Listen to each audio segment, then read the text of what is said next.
میرے دوستوں اور ساتھیوں،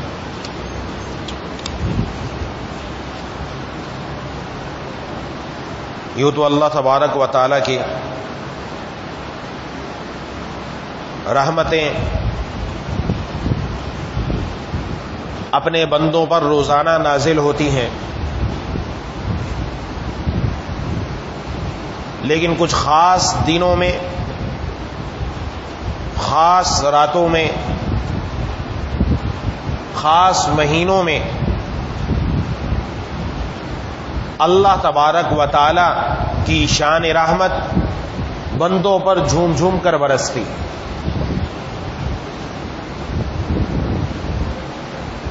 اور اس میں اللہ تبارک و تعالی اپنے بندوں کی معمولی سے معمولی عمل پر مغفرت کا اعلان فرماتے ہیں۔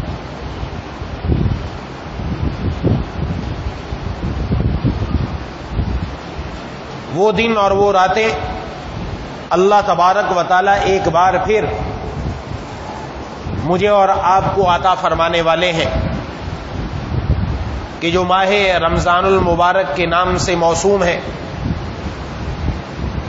کہ اس مہینے میں اللہ تبارک و تعالی کی رحمتیں، مغفرتیں، عنایتیں اور شفقتوں کی کوئی انتہا نہیں۔ ان گنت، لا تعداد اور بے شمار لوگوں کی مغفرت کے اعلانات ہوتے ہیں۔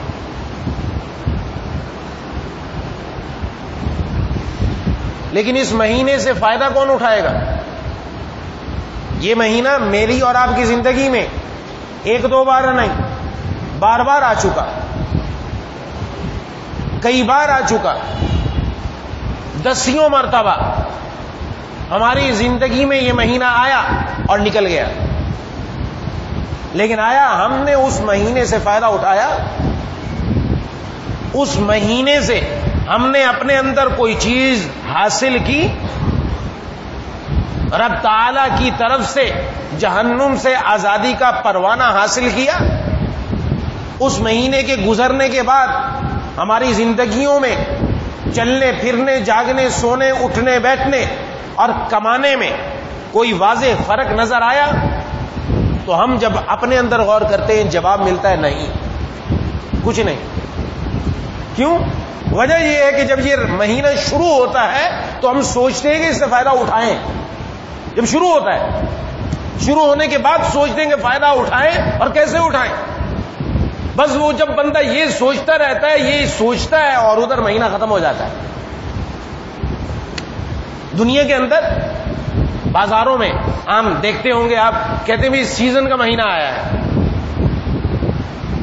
گرمیوں کا سیزن بھی آتا ہے، سردیوں کا سیزن بھی آتا ہے، مختلف چیزیں بازار میں ان کا سیزن مختلف ہے، اور اس سیزن میں جو کمانا چاہتا ہے وہ سیزن کی تیاری سیزن کے آنے سے پہلے کرتا ہے۔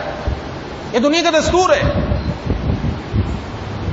ایسا نہیں کہ کوئی سیزن آ جائے اس کے بعد تیاری کرے، کیونکہ جو اس کے بعد تیاری کرے گا وہ خسارے میں جائے گا۔ دنیا والوں کی نظر میں وہ خسارے میں، نقصان میں، اس نے کچھ نہیں کمایا۔ کما وہ سکتا ہے جو اس سیزن کی تیاری پہلے سے کر کے بیٹھے گا کہ سیزن آنے سے پہلے میں اپنا مال، اپنا اسٹاک اتنا رکھ لوں اور فلاں فلاں ورائٹی میرے پاس موجود ہو تاکہ میں اپنے پورے طریقے سے اس سیزن سے اچھی طرح کما سکوں۔ یہ دنیا کے اندر ہمارا معاملہ ہے۔ رب تعالی کی طرف سے رمضان المبارک سیزن کا مہینہ ہے۔ اس سیزن سے وہی کما سکتا ہے جو اس مہینے کے آنے سے پہلے تیاری کرے۔ اس سے وہی نفع حاصل کر سکتا ہے جو اس کے آنے سے پہلے اپنی منصوبہ بندی کرے کہ میں نے اس مہینے سے فائدہ کیسے اٹھانا ہے، میں نے اس کے دن اور رات کو کیسے گزارنا ہے، میں نے اس کے ایک ایک لمحے کو کیسے پورا کرنا ہے۔ جب تک ہمارے اندر یہ نہیں آئے گا نا، یہ تیاری والی بات، اس وقت کچھ نہیں ہوگا۔ کتنے ایسے لوگ ہم میں موجود ہیں، اب بھی ہم خود ہی اپنے اندر غور کریں کہ رمضان المبارک میں ایک قرآن بھی نعوذ باللہ پورا نہیں ہوتا۔ باقی تو چھوڑیں، اس لیے اتنی بات کی میں نے، ایک قرآن بہت سو کا پورا ہی نہیں ہوتا۔ کسی کا ہو گیا تو ایک قرآن ہو گیا، بس زیادہ، بس بہت سے اس نے بہت کام کر لیا کہ میں نے بہت کر لیا، میں اتنا ہو گیا۔ تو یہ کیا، یہ نتیجہ کیا ہے؟ یہ نتیجہ اس بات کا ہے کہ ہم نے اس کے آنے سے پہلے تیاری نہیں کی۔ اس لیے کچھ چند باتیں عرض کرنا چاہتا ہوں. اللہ تبارک و تعالی میرے دل میں اخلاص ڈالے, آپ حضرات کے دلوں میں بھی اخلاص ڈالے, اور ہم سب اس پر مل کر عمل کرنے والے بن جائیں انشاءاللہ, تو زندگی میں بدلاؤ آئے. اس میں سب سے پہلی چیز کہ جناب نبی کریم صلی اللہ علیہ وسلم سے منقول ہے ایک دعا. جب رمضان المبارک قریب آتا تو آپ ایک دعا فرماتے, وہ دعا مجھے اور آپ کو کرنی ہے. وہ دعا کیا فرماتے؟ اللہم سلمنی لرمضان وسلم رمضان لی وسلمہ لی متقبلا. اے اللہ رمضان کو میرے لیے سلامت رکھیے اور مجھے رمضان کے لیے سلامت رکھیے, اور رمضان کو میرے لیے قبولیت والا بنا کر سلامت رکھیے. عجیب دعا ہے. جناب نبی کریم صلی اللہ علیہ وسلم نے جو دعا فرمائی, سب سے پہلی بات کہ رمضان میرے لیے سلامت رکھیے, کہ مجھے رمضان مل جائے, میں پالوں رمضان کو, ایسا نہ ہو کہ رمضان ہی نہ پا سکوں. اس لیے قریب آ گیا, اب اس دعا کا اشتیاق, اس دعا کے ذریعے سے اپنا اشتیاق بڑھانا چاہیے. ہر نماز کے بعد یہ بار بار دعا کرنی چاہیے. اور رمضان کو بھی میرے لیے سلامت رکھیے, مجھے بھی اور رمضان کو بھی.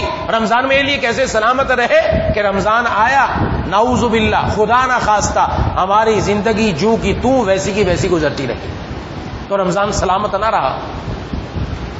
ہم نے رمضان میں اللہ کی نافرمانی نہ چھوڑی, رب تعالیٰ کی طرف نہ آئے, تو پھر رمضان سلامت نہ رہا. سلامتی کی دعا مانگی, اور پھر اس کے بعد اگر رمضان سلامت رہا, عمل کرنے کی توفیق مل گئی, روزے کی توفیق مل گئی, تراویح کی توفیق مل گئی, تلاوت کی توفیق مل گئی, تسبیحات, ذکر و اذکار, صدقات کی توفیق مل گئی, تو آگے مزید بھی ہے. صرف توفیق ہی کافی نہیں, اب یا اللہ اس عمل کو اپنی بارگاہ میں قبول بھی فرما دے. قبول نہیں تو کام نہیں, وہ عمل قبول بھی ہو جائے. اور قبول تب ہوتا ہے عمل جب وہ عمل جناب نبی کریم صلی اللہ علیہ وسلم کے طریقے کے مطابق ہوتا ہے, نمبر ایک. اور نمبر دو, جب اس میں اخلاص ہوتا ہے. یہ دونوں دعائیں گویا اس میں شامل ہیں کہ ہمیں رمضان میں وہ کرنے کی توفیق عطا فرما دے کہ جو جناب نبی کریم صلی اللہ علیہ وسلم نے کیا, اور آپ کے طریقے کے مطابق مجھے بھی رمضان گزارنے کی توفیق عطا فرما, اور اخلاص بھی عطا فرما, تاکہ یہ میرا رمضان آپ کے ہاں قبولیت والا بن جائے. یہ بہت اہم دعا ہے. اس دعا کا اہتمام گھر میں بھی بتائیں کہ اللہم سلمنی لرمضان وسلم رمضان لی وسلمہ لی متقبلا. اے اللہ مجھے رمضان کے لیے سلامت رکھیے, اور رمضان کو میرے لیے سلامت رکھیے, اور رمضان کو میرے لیے قبولیت والا بنا کر سلامت رکھیے. یہ سب سے پہلی تیاری ہے. جس نے یہ شروع کر دیا کام بن گیا. ہم تو ہمارا معاملہ تو عجیب ہے. بچی جب تھوڑی بڑی ہونا شروع ہو جاتی ہے تو اس کی شادی کی فکر شروع ہو جاتی ہے. ماں بھی بات کرنا شروع کر دیتی ہے, کچھ جوڑنا بھی شروع کر دیتی ہے, کچھ جوڑنا شروع کرو, بچی کی شادی قریب آ رہی ہے. قریب کیا, ابھی 8-10 سال بڑے ہیں, کہیں سے بھی زیادہ بڑے, پہلے سے فکر ہو جاتی. اور اگر منگنی ہو گئی تو اس کے بعد فکر اور زیادہ سر پہ سوار ہو جاتی. 4 سال 6 سال ہمارے یہاں تو منگنیاں رہتی ہیں, اس کے بعد جا کے کہیں شادی کی نوبت آتی ہے فکر. اور فکر کر کر کے اتنے سال پہلے فکر کر کے پھر اس کام کو نمٹایا جاتا ہے. جو کام تھوڑا سا ہونے والا ہے, جس کو شریعت نے بڑا آسان اور بہت ہی مختصر رکھا, لیکن ہم نے اس کو بڑا طویل کر دیا, لمبا کر دیا. اس کے لیے تیاریاں ہو رہی ہیں. اور ادھر کیا ہو رہا ہے, اور ادھر اللہ کی رضامندی کا پروانہ, جہنم سے آزادی حاصل کرنے کا پروانہ, اپنی بخشش کروانے کا پروانہ, اللہ تعالیٰ کی رحمتوں کا سمیٹنے کا کام, اللہ تبارک و تعالیٰ کا پیارا بننے کا مہینہ, یہ اللہ تعالیٰ عطا فرما رہے. اور ہم سمجھیں کہ ایسے کام بیٹھے ہو جائے گا اور اس کے لیے کوئی فکر کرنی نہیں پڑے گی. یہ خیال است و محال است و جنوں, ایسا ہونا ممکن نہیں ہے کہ بندہ بیٹھا رہے اور کام خود بخود ہو جائے گا. اس کے لیے بھی فکر مند ہونا پڑے گا, اور یہ فکر مندی کی علامت ہے جو بندہ یہ دعا کرے گا. اس لیے پہلی چیز یہ کہ میں اور آپ آج سے ہی یہ دعا کرنا شروع کر دیں. انشاءاللہ اس دعا کو کریں گے انشاءاللہ. نمبر 2 بات کہ رمضان کی تیاری.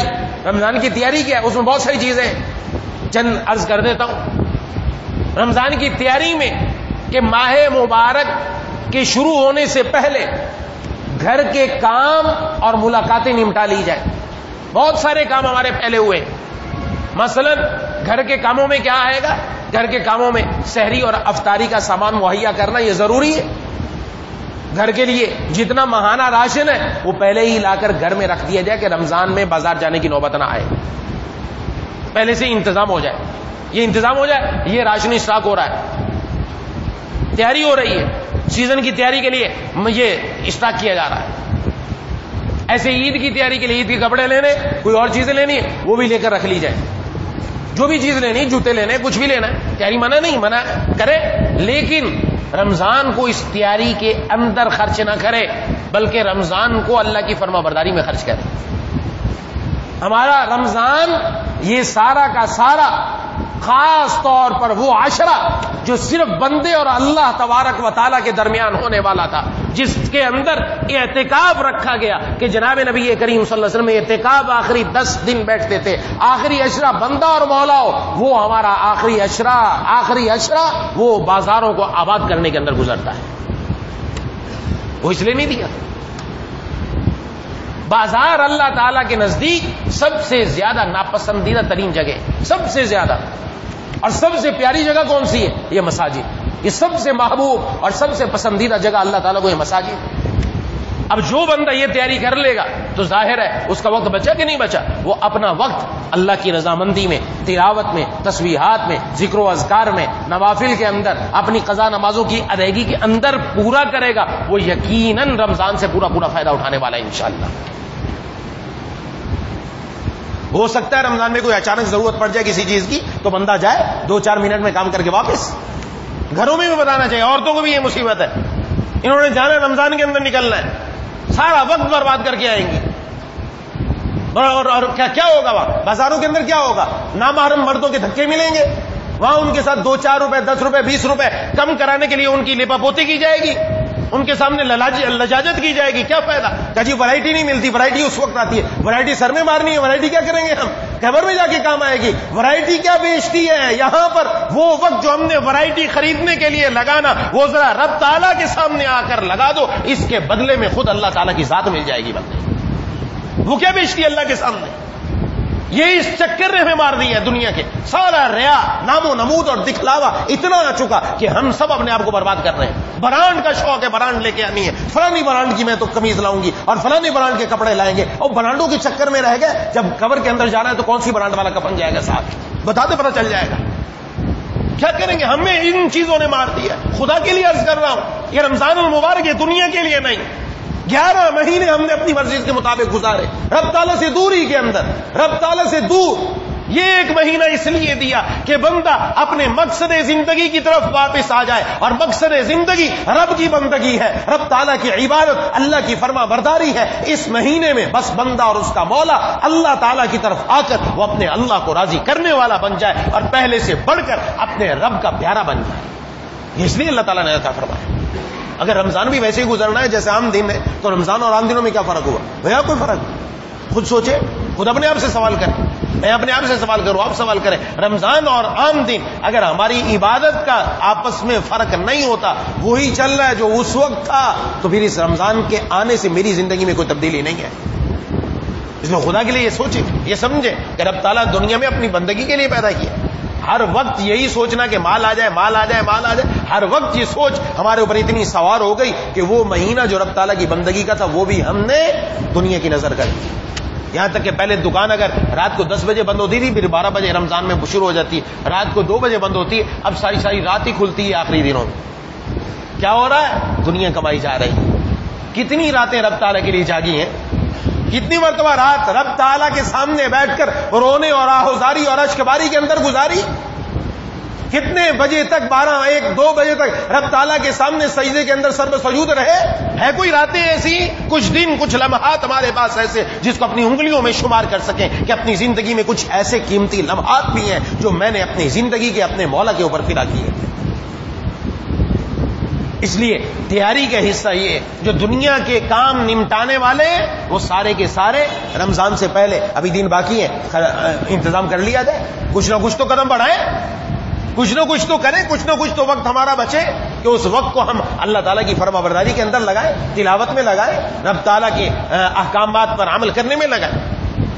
بہت ہی زیادہ ضروری جو کام کرنے کے رمضان میں جو ہوتے ہیں وہ ٹھیک ہے کر لیں, لیکن جو عام کام ہے جو ہم کر سکتے ہیں, ابھی ایسا نہیں کہ نہیں ہو سکتے ہیں, ابھی کر سکتے ہیں, ان کی ابھی کی ترتیب بنائی, اور ابھی ترتیب بنا کر بس اللہ تبارک و تعالیٰ کی فرما برداری میں پھر اس کو پورا کرنے کی کوشش کی.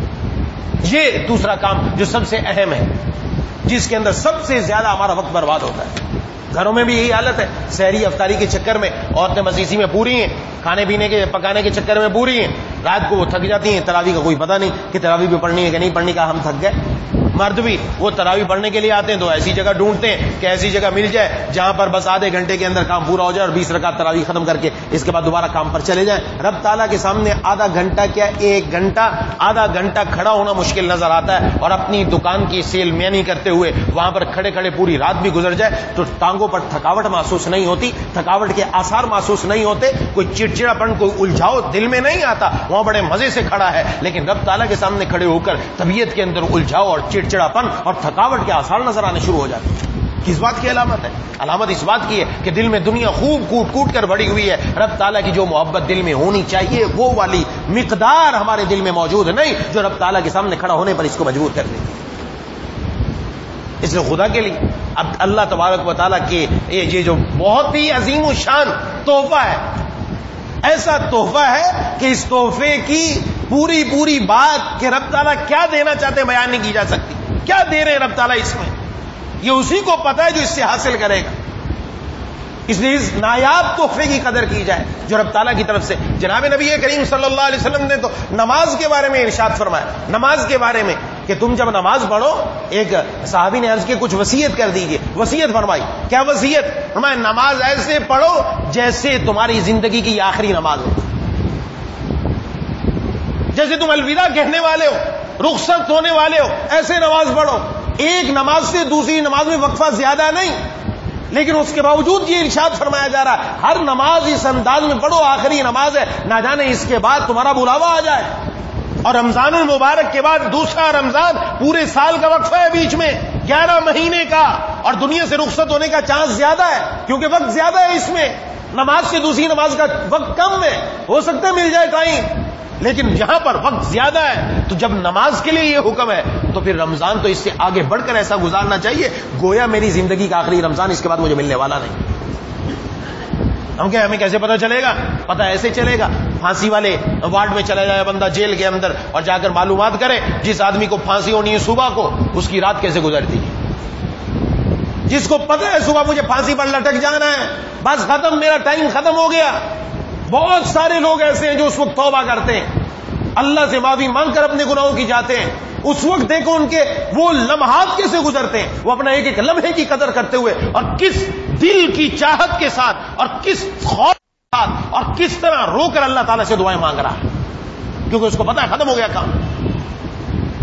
یہ ہمیں, مجھے اور آپ کو صحیح سوچنا کہ ہم اس طرح اپنی زندگی گزاریں. تو یہ دوسری چیز میں نے عرض کی, رمضان کی تیاری. اپنی رمضان کی تیاری, جتنے کام ہیں ہمارے جو بکھرے ہوئے, جو ہم نے رمضان پر چھوڑے, رمضان پر کام چھوڑے نہیں, رمضان کے کام بھی رمضان سے پہلے نمٹانے کی کوشش کریں کہ میرے یہ کام سارے کے سارے سمٹ جائیں. عورتوں کو بھی بتائیں جا کر, یہ دوسرا کام ہے. نمبر 3 کہ رمضان المبارک کے آنے سے پہلے جو اللہ کا مہمان آ رہا ہے سچی توبہ کر لی جائے تمام گناہوں سے, اور اپنے گناہوں کی معافی مانگ کر پاک و صاف ستھرا ہو کر رمضان میں داخل ہو, تاکہ ماہ مبارک کی ابتدا ہی سے انتہا تک پورا نفع اٹھانے والے ہم بن جائیں, پورا نفع اٹھانے والے بن جائیں. اس کے لیے ضروری ہے توبہ کرنا, اور توبہ کے لیے 4 شرطیں. توبہ کا مطلب یہ نہیں میری توبہ لا حول ولا قوت الا باللہ پڑھ لیے توبہ ہوگی, نہیں, یہ توبہ نہیں, اس طرح کرنے سے توبہ نہیں ہوتی. توبہ نام کس چیز کا؟ نمبر 1 دل کے اندر ندامت, دل کے اندر شرمندگی, دل کے اندر احساس ہو اس بات کا کہ میں نے اپنے بہت بڑے محسن اور اپنے مالک اور اپنے خالق و رازق اللہ تعالیٰ کی نافرمانی کی. یہ دل کے اندر جذبہ, اور ہر مسلمان کے دل میں الحمدللہ یہ ہوتا ہے, یہ دل میں ندامت, اور یہی اصل ہے. توبہ کے لیے یہی ضروری ہے کہ دل کے اندر ندامت پیدا ہو جائے, اسی پر اللہ تبارک و تعالیٰ بندے کا کام بنا دے. یہ نمبر 1 ہے. نمبر 2 کہ اس گناہ سے اپنے آپ کو جدا کر دے, جو گناہ زندگی میں ہو رہا ہے اس گناہ کو جدا کرے. جب تک گناہ اپنے زندگی سے جدا نہیں ہوگا تب تک توبہ قابل قبول نہیں. گناہ بھی ہو رہا ہے, لا حول ولا قوت الا باللہ بھی پڑھ رہا ہے, گناہ بھی ہو رہا ہے, لوگوں کو بتا بھی رہا ہے کہ کیسے کیسے گناہ ہو رہے ہیں. ٹی وی بھی دیکھا جا رہا ہے, فلمیں بھی دیکھ رہا ہے, موبائل میں گندی فلمیں بھی موجود ہیں, موبائل کے اندر گانے بھی موجود ہیں, موبائل کے اندر فوش مناظر بھی موجود ہیں, اور توبہ کر رہا ہے. ایسی توبہ قابل قبول نہیں. موبائل کو پاک کیا جائے, گھر کو پاک کیا جائے, دل کو پاک کیا جائے. جو اپنے دل کو اور اپنے جسم کو پاک کر کے رب تعالیٰ کے سامنے لے کر آتا ہے, اللہ اس کو قبول فرماتے ہیں, کیونکہ اللہ پاک ہے. وہ پاک چیز کو اپنی بارگاہ میں قبول فرماتے ہیں. پاک تو گئے, یہ تو اپنے ساتھ لگائے ہوئے کہ نہیں یہ چیزیں اپنے ساتھ ساتھ لگا کے رکھے گا تو توبہ کیسے قابل قبول ہو. گھروں کے اندر حال ہے تو عجیب حال ہے. کہتے ہیں جی وقت پاس نہیں ہو رہا, وقت پاس کرنے کے لیے موبائل کھول لیا, نیٹ کا کنیکشن تو موجود ہے, چلو بیٹھ کر فلم ہی دیکھ لیتے ہیں, وقت پاس ہو جائے. وقت پاس ہو رہا ہے, وقت پاس نہیں ہو رہی ہے, وقت فیل ہو رہا ہے. یہ دنیا کی کہاوت ہی غلط ہے کہ وقت پاس ہو جائے. وقت پاس نہیں, وقت فیل ہو رہا ہے. یہ پاس ہونے کا سسٹم نہیں ہے, فیل ہو رہا ہے. یہ وہ وقت ہم اس کو ایسے کام کے اندر لگا رہے ہیں یہ جو ہمیں جہنم کے راستے پر لے جانے والا ہے, یہ جہنم کی طرف لے کر جانے والا. وقت پاس وہ ہوگا, وقت کامیاب وہ والا ہوگا جو اللہ تعالیٰ کے سامنے سر بسجود ہونے میں, اشک باری, آہوزاری, بے قراری میں, رب تعالیٰ کے سامنے تلاوت میں, تسبیحات میں, ذکر و اذکار میں, نماز کے اندر اللہ تبارک و تعالیٰ سے مانگنے کے اندر گزرے. یہ وقت سب سے زیادہ قیمتی اور کارآمد ہے. میرے وہ لمحات جو گزرے ان کی یاد میں, میرے وہ لمحات جو گزرے ان کی یاد میں, بس وہی میری زندگی کا حاصل رہے, بس وہی زندگی کا حاصل ہے. اور یہ ہمیں احساس ہو جائے گا جس دن یہ آنکھ بند ہوگی, باہر کی آنکھ اور دل کی آنکھ کھلے گی, اور قبر میں جائے گا, پتہ چل جائے گا کون سا میرا وقت قیمتی بن گیا. اس لیے اپنے عہد اس بات کا ہونا چاہیے کہ اپنے سے گناہوں کو جدا. ایک گھروں کے اندر ہم نے جو ٹی وی رکھا ہے, گھروں کے اندر ٹی وی تو کم ہو گیا, لیکن وہ بچوں کو لگا رکھا ہے, بچے اسی کام میں لگے ہوئے ہیں, یا موبائل دے کے رکھے ہوئے ہیں, سب کے پاس ہی موبائل ہے. ہر کوئی فرصت ہی نہیں آج کل تو کسی کو, شوہر کو بیوی سے بات کرنے کی فرصت نہیں, بیوی کو شوہر سے بات کرنے کی فرصت نہیں, اولاد کو باپ سے بات کرنے کی فرصت نہیں, باپ کو بھی اولاد سے بات کرنے کی فرصت نہیں. ہر کوئی اپنی گیم کے سکور پورا کرنے کے اندر مشغول ہے. کوئی فیس بک کی اس کے اندر فیس بک میں, کوئی واٹس ایپ پر, کوئی ٹویٹر پر, کوئی یوٹیوب پر مصروف ہے. ہر کوئی بھیج رہا ہے کہ یہ دیکھو یہ رمضان کے بارے میں کیا فضائل, کیا فضائل, کیا فضائل. یہ ایک دوسرے کو پوسٹیں بھیجنے سے کام بن جائے گا, ایک دوسرے کے بعد پوسٹیں شیئر کرنے سے کام بن جائے گا, اور ایک دوسرے کو بات کرنے سے کام بن جائے گا. میرے لائک اتنے ہو گئے, میرے شیئر اتنے ہو گئے. یہ کیا کام آئیں گے؟ یہ کام آنے والے نہیں. ان لائک سے کچھ نہیں بننا, ان شیئر سے کچھ نہیں بننا, ان پوسٹوں سے کچھ نہیں بننا, جب تک زندگی اپنی اللہ تعالیٰ کی فرما برداری کے مطابق گزرنے والی نہ ہو جائے. زندگی تو خالی نظر آتی ہے لوگوں کے سامنے. ہم بہت نیک بنے ہوئے ہیں کہ بڑا بہت ہی اچھی اچھی پوسٹیں کرتا ہے یہ بندہ, تو یہ تو بڑا نیک آدمی معلوم ہوتا ہے. لوگوں کی تعریف کرنے سے ہماری قیمت نہیں بڑھتی. ہماری قیمت تب بڑھے گی جب ہمارے خالق و مالک اللہ تعالیٰ ہماری تعریف فرما دے. لوگوں کی تعریف سے کیا بات ہے؟ تو اس چکر میں نہ رہے. عورتوں کو بھی سمجھائیں, یہ وقت پاس, یہ جو وقت پاس کرنے کے لیے بیٹھ جاتے ہیں نا, فلمیں دیکھنے کے لیے, ڈرامے دیکھنے کے لیے, اور ڈائجسٹ پڑھنے کے لیے, ناول پڑھنے کے لیے, یہ سارا وقت بیکار اور فضول کے اندر گیا. اور بلکہ فضول میں کیا گیا, یہ الٹا ہمارے لیے نقصان کا باعث بنا جو جہنم کے راستے پر لے کر جا رہا ہے. یہ دوسری شرط ہے. یہ تو ایک ایک لمحہ ایسا تھا.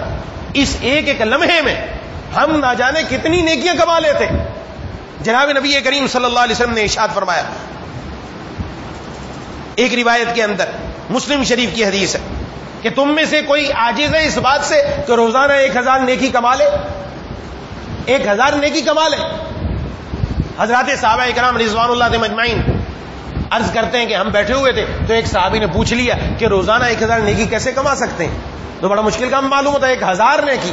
آپ صلی اللہ علیہ وسلم نے ارشاد فرمایا, جو روزانہ 100 مرتبہ سبحان اللہ کہتا ہے اللہ اس کو 1000 نیکیاں عطا فرماتے ہیں.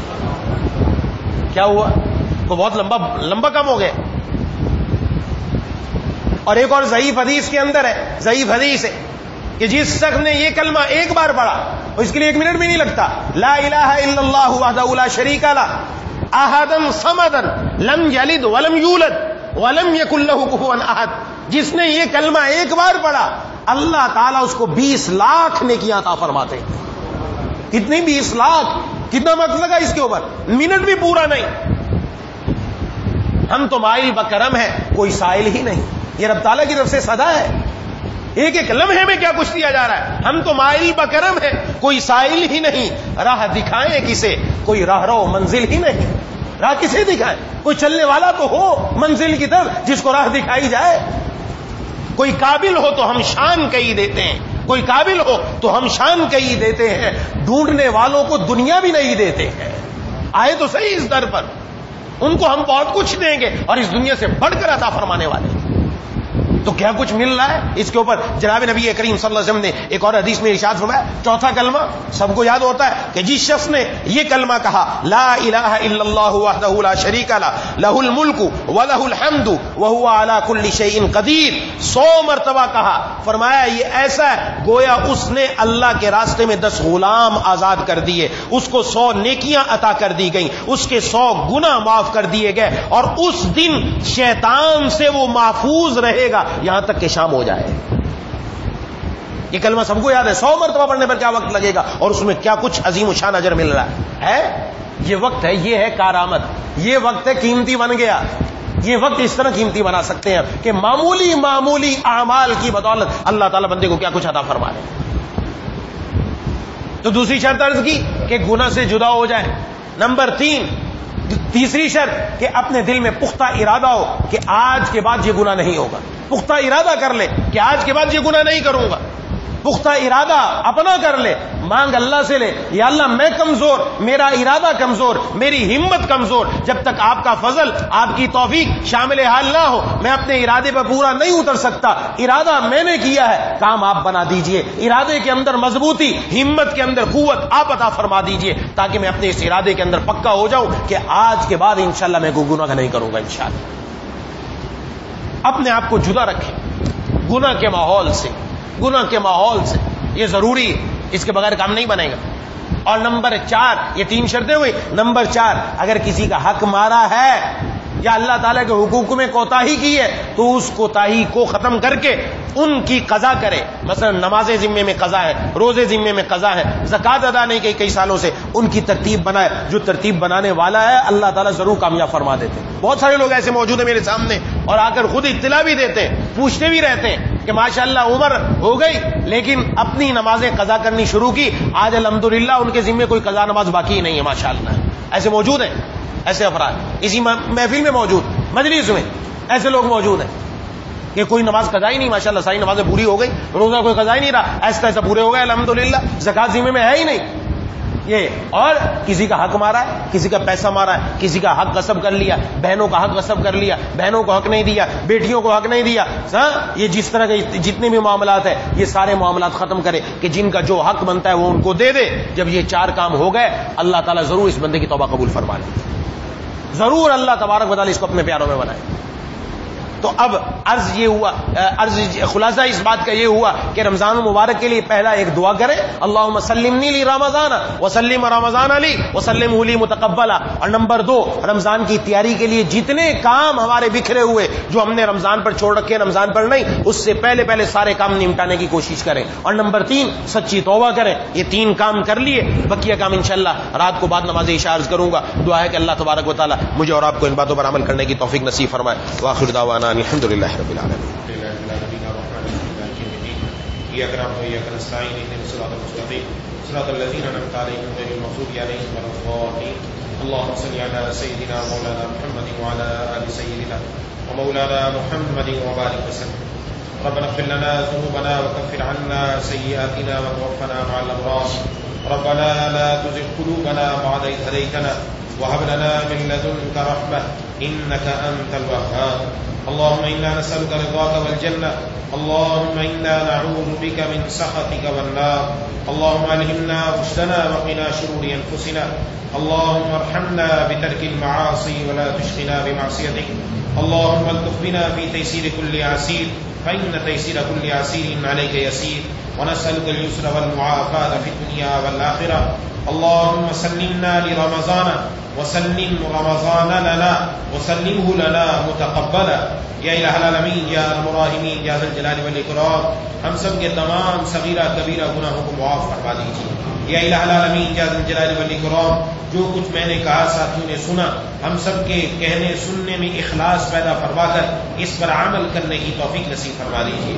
اے الہ العالمین، ماہ مبارک رمضان المبارک کی یا اللہ ہم سب کو ابھی سے تیاری کرنے کی توفیق نصیب فرما دیجیے.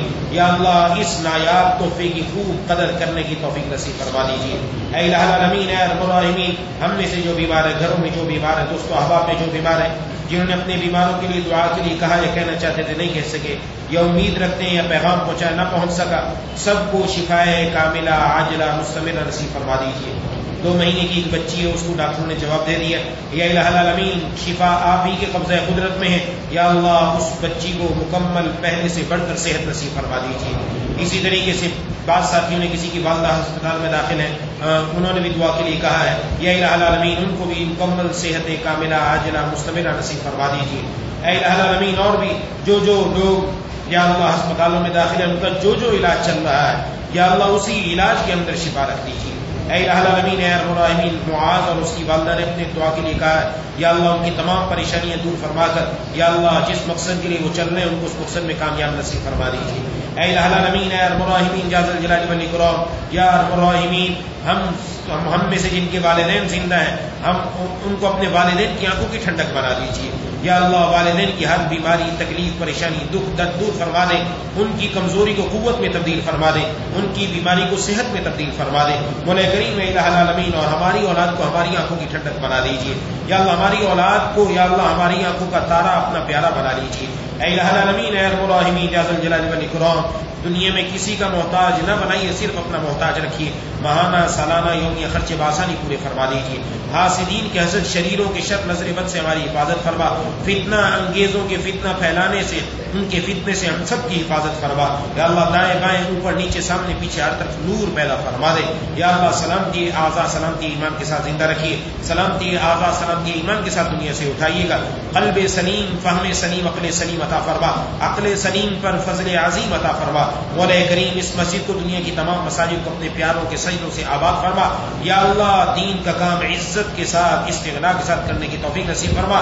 اے الہ العالمین یا ذا الجلال والاکرام اللهم زدنا ولا تنقصنا واکرمنا ولا تهنا واعطنا ولا تحرمنا وآثرنا ولا تؤثر علينا وارضنا وارض عنا۔ یا الہ العالمین ہر خیر ہر مسلمان مرد ہر مسلمان عورت کو عطا فرما دے، ہر شر سے ہر مسلمان مرد ہر مسلمان عورت کی حفاظت فرما دے۔ یا اللہ یا ذا الجلال والاکرام جناب نبی کریم صلی اللہ علیہ وسلم کی امت پر رحم فرما دے۔ یا اللہ امت پر رحم فرما دے۔ یا اللہ ملک پاکستان کی نظریاتی اور جغرافی سرحدوں کی حفاظت فرما، نظریاتی اور جغرافی سرحدوں کی حفاظت فرما، اور جو کچھ سازشیں اور اس پاکستان کو ختم کرنے کے لیے تدبیریں کی جا رہی ہیں، یا اللہ سب کو انہی لوگوں پر واپس الٹا دے جو یہ تدبیریں کر رہے ہیں۔ مولا کریم ملک پاکستان کی قوم اور فوج کو ایک اور نیک بنا دے۔ یا ذا الجلال والاکرام یا ارحم الراحمین دنیا میں اسلام کا بول بالا فرما دیجیے، کفر کے شرور سے ہم سب کی حفاظت فرما دیجیے۔ ربنا تقبل منا انک انت السمیع العلیم وتب علینا انک انت التواب الرحیم۔ صلی اللہ تعالی علی خیر خلقہ محمد وعلی آلہ وصحبہ۔